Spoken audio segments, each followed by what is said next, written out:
l'art, c'est très important.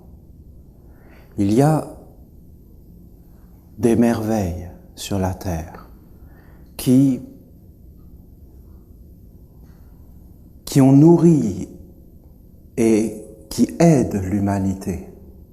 La musique, par exemple. La musique, c'est quelque chose. Ça nous aide, ça change la vie. La vie est plus belle avec de la musique. Toutes les musiques sont belles. Il y a des grands artistes qui ont fait des magnifiques musiques.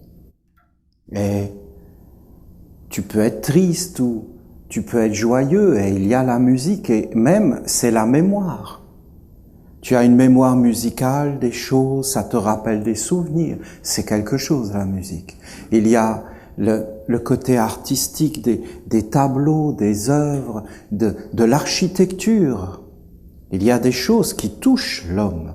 Il y a des œuvres qui ont été faites comme certains écrits. Il y a des films aujourd'hui qui sont des références comme Star Wars, pour moi en tout cas. C'est une œuvre et il y a des films, il y a des choses comme cela et ça nous touche. Il y a des écrits comme les écrits du Bouddha ou Lao Tzu. Il y a des êtres qui vont être touchés par Les Misérables de Victor Hugo, merci, j'allais dire Léonard de Vinci.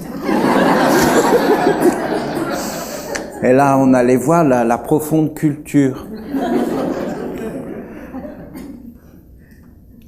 Mais vous l'avez capté, mais vous devenez sensible. Hein.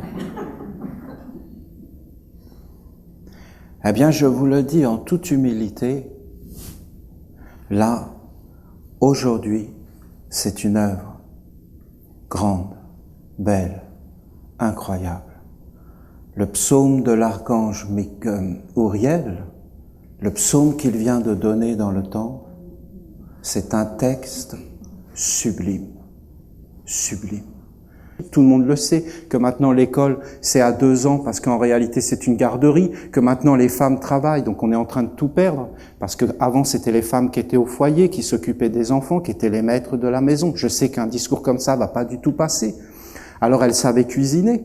Aujourd'hui, c'est Findus, c'est tous les plats, on tombe tous malades. Il n'y a plus de goût, il n'y a plus rien, parce qu'en fin de compte, les grands-mères qui donnaient tout le savoir, tout ça, c'est en train de disparaître. Toutes les traditions sont en train de disparaître, plus personne ne va savoir rien faire. On ne saura plus rien faire, on ne saura plus qu'est-ce que c'est qu'être une mère, qu'est-ce que c'est qu'être un père, on va être complètement déstabilisé. Regardez, mais c'est évident. Et ce sont nos parents qui font ça. Réellement nos parents. Et on n'a pas de vie individuelle parce qu'en fin de compte, les choses qu'on aura laissé faire, eh bien c'est très simple. Nous, par exemple, on est encore des privilégiés, mais vous allez voir nos enfants. Moi, quand je vois les miens, ce qu'ils sont capables de faire avec les ordinateurs, mais c'est incroyable. Ils sont capables de parler à plusieurs personnes au téléphone tout en maniant un truc avec leurs pieds, tout en jouant avec un jeu de l'autre côté. Non, mais ils ont une manette dans 2 mains, dans 2 pieds. Pour eux, c'est facile, toute cette technologie. Demain, on va leur mettre des jeux vidéo dans les lunettes, c'est déjà en cours. Ils vont te parler tout en étant en train de jouer et en parlant à une autre personne par Skype, par satellite. Ils vont avoir tout le cerveau complètement formé là-dedans. Leur corps va être formé. Aujourd'hui, les corps sont en préparation de formation pour la technologie.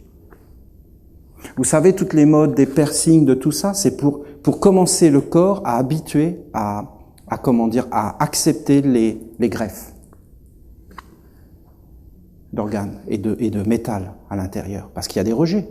Alors on habitue tout doucement, pour qu'il y ait de moins en moins de rejets à toutes les puces, à toutes ces choses, et à toutes ces ondes électromagnétiques. On fabrique des corps pour un avenir avec des parents. Donc en fin de compte, l'archange nous dit clairement,